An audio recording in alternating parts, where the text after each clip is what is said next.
ভাই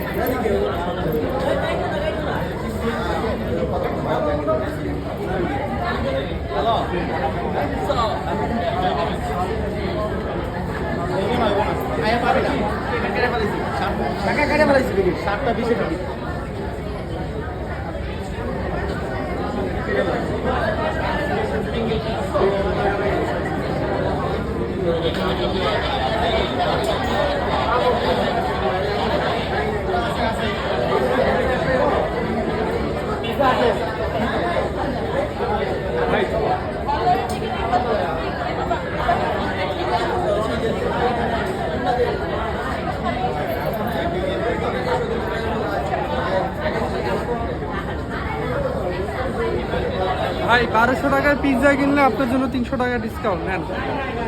তুই নে। টিকিট কোন সিনেমা? ইনসাফ। কোন সিনেমা? আফফান মিতুল অভিনীত সিনেমা ইনসাফ দেখতে আসছি। ইনসাফ। ইনসাফ শরীফুল রাজের সিনেমা। না, আফফান মিতুলের। চল।